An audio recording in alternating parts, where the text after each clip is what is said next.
일본이 이란에 패배하며 4강의 꿈이 접혔고 극적으로 경기를 승리로 바꾼 대한민국과의 비교가 되고 있습니다. 아시아축구연맹 아시안컵 우승 후보 일본이 8강서 이란의 벽에 가로막혔습니다. 2011년 대회 이후 13년 만에 우승을 노린 일본은 3일 카타르 알라이안의 에듀케이션 시티 스타디움에서 열린 2023 AFC 카타르 아시안컵 8강전에서 이란에 1대2로 역전패하며 일본은 충격에 빠졌는데요. 대회 전부터 기대를 모았던 정예 멤버 간 한일전 대결도 일본이 8강서 탈락하면서 불발됐고 일본은 전반 28분 만에 미드필더 모리타 히데마사의 선제골로 앞서 나가며 우에다 아야세와 2대1 패스를 주고받은 히데마사는 다소 약한 슈팅을 기록했는데 오히려 이란 골키퍼의 타이밍을 빼앗으며 행운의 선제골로 분위기를 끌어올렸습니다. 하지만 일본은 후반전 내내 계속된 이란의 공세에 고전하며 주도권을 내줬는데 골키퍼 스즈키 자이오는 후반 10분 최후방에서 불안한 공 처리로 상대의 공격권을 넘겨줬고 이란의 에이스 사르다르 아즈문이 찔러준 패스를 모하마드 모에비가 가볍게 마무리하면서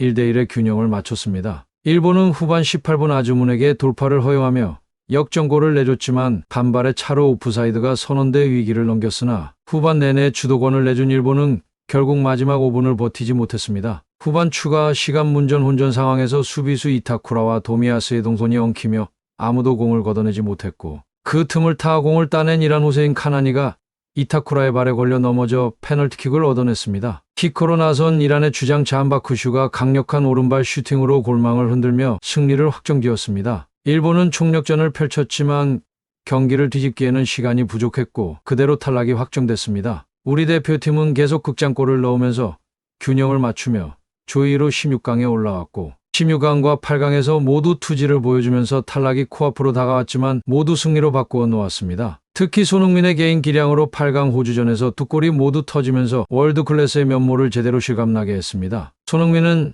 자신의 122번째 A매치에서 44번째 골을 기록했고 9년 전 호주전에서 흘렸던 눈물을 지우며 4강으로 인도하면서 우리는 64년 만에 트로피에 더욱 가까워졌습니다. 대한민국과 일본의 스포츠 더비 매치. 스포츠계에서는 명실상부한 아시아 최고의 라이벌리로 손꼽힙니다. 제 아무리 비인기 스포츠 종목이더라도 한일전이라면 사람들의 관심이 대폭 증가하는 경향이 있습니다. 이러한 이유로 종목을 막론하고 단두대 매치의 대표적인 예시로 거론되는데 한국에서는 말할 것도 없고 일본에서도 관심이 많아서 특히 축구나 야구와 같은 열기가 높은 스포츠 종목에서 한일전의 평균 시청률이 들을 넘어가며 일본은 지상파 TV 채널 수가 한국보다 많다는 점을 생각하면 상당한 수치이며 양국의 방송사 및 스폰서들은 한일전 매치가 잡히기를 항상 손꼽아 기다립니다. 일본 언론은 숙명의 라이벌, 인연의 대결 등의 표현으로 홍보하고 있고 해당 경기에서 뛰는 선수와 코치, 감독들의 경우도 굉장한 부담감을 갖게 되는데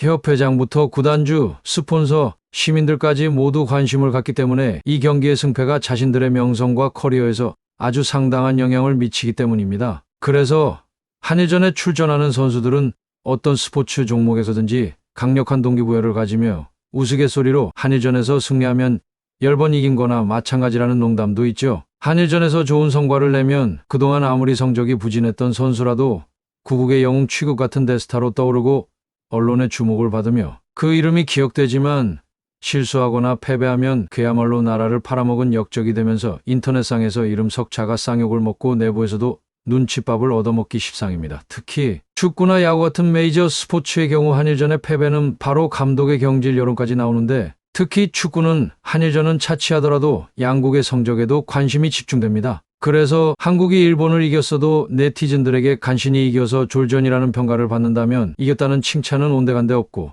경기력이 부진했다고 온갖 성토장이 됩니다. 심지어 한일전에서는 졸전으로 패배하게 되면 대한축구협회 회장까지 직접 나서서 공개적으로 머리를 숙이고 사과합니다. 그만큼 한일전은 엄청난 화제성이 있기 때문인데 일본이 탈락하면서 한일전은 볼 수 없게 되었습니다. 특히 이번 2023 카타르 월드컵은 우리 대표팀에게 너무나 가혹했습니다. 지난 15일 한국과 바레인의 2조 1차전에서 중국 심판 마닝이 한국 선수 5명에게 무더기 경고를 주면서 공격과 수비에서 적극적으로 대응할 수 없었기에 선수들의 기량을 떨어뜨리는 일이 벌어졌고 지난 20일 요르단과의 2조 조별리그 2차전에서 황인범 오현규가 경고를 받으면서 이로써 한국은 총 7명의 선수가 옐로카드를 받았고 이는 현재까지 팔레스타인과 함께 최다 경고 기록입니다. 이런 불리한 환경 속에서 우린 이겨내야 하는데 중동 특유의 성질 굵기가 있다면 대표팀도 사람이기에 쉽지 않다는 분석입니다. 지난 이라크와의 평가전에서 이강인에게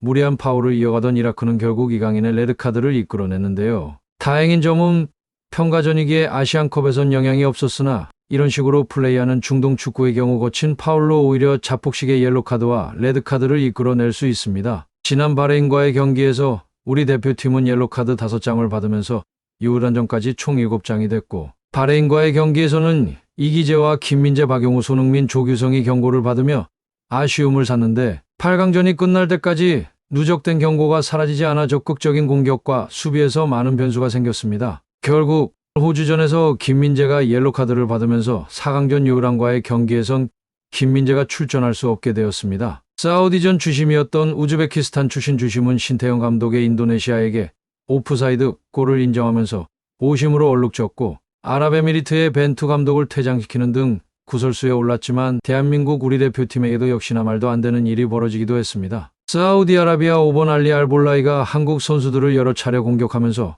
국내 팬들의 원성을 샀는데요. 볼라이가 손흥민의 머리채를 잡아당기고 황희찬을 목덜미를 잡는 등 이런 거친 행동에도 경고 한 번이 없었으며, 특히 사우디와의 승부차기에서 편파적인 행동이 뒤늦게 전해지기도 했습니다. 대표팀 관계자에 따르면 승부차기 직전 어느 골대에서 차고 누가 먼저 찰지 정하던 상황에서 작은 실랑이가 있었습니다. 승부차기 직전 주심은 골대를 본부석 기준으로 왼쪽 골대에서 하겠다고 일방적인 결정을 내린 것인데요. 중계 카메라가 그곳에 이미 설치돼 있으니 그쪽에서 하겠다고 통보한 것입니다. 표면적인 이유는 중계 카메라였지만 석연치 않은 결정임은 분명했고, 그 골대 뒤에서 사우디 관중들이 거의 대부분 차지했으며 한국 팬들은 고작 10명 남짓이었습니다. 그런데 관중석에서도 비매너를 응원을 이어가던 사우디 관중석으로 무작정 가는 것은 말도 안 되는 얘기였지만, 이때 캡틴 손흥민은 직접 따지기 시작했습니다. 손흥민은 심판에게 왜 규정대로 하지 않느냐고 맞섰고, 동전 던지기를 통해 골대를 정하고 킥 순서를 정해야 한다고 압박했습니다. 피파 회장조차도 반박할 수 없는 손흥민의 주장에 심판은 결국 꼬리를 내릴 수밖에 없었는데요. 결국 동전 던지기 결과 승부차기는 우리 붉은 악마가 일정 자리를 차지하고 있는 반대편으로 지정되면서 우리 선수들이 큰 힘을 얻을 수 있었습니다. 아시안컵의 시스템은 후퇴하고 있습니다. 많은 돈을 들였지만 심판 배정부터 조 추첨까지 문제가 드러나고 있으며, 스폰서는 중국으로 도배되어 중국은 탈락했지만 돈은 중국이 쓸어담고 있으며, 심판을 지정된 국가로 몰아넣어 편파적인 판정이 계속해서 이어지고 있습니다. 유럽 챔피언스리그와 같게 조 추첨을 계속 이어가야 한다는 목소리가 높아지고 있는 현실입니다. 하지만 우리 대표팀은 실력으로 계속해서 나아가고 있지만 아무래도 체력적으로 많이 힘들고 외로운 길을 걷고 있는데, 정의가 무엇인지 선수들의 투지를 볼 수 있는 경기가 펼쳐지고 있기에 우리는 64년 만에 정상으로 향하고 있고 이제 그 끝은 멀지 않았습니다. 다시 한번 우리의 트로피가 하늘로 솟을 수 있게 응원하겠습니다. 끝으로 시청해 주셔서 감사합니다. 구독과 좋아요, 알림 설정은 제작에 큰 힘이 됩니다.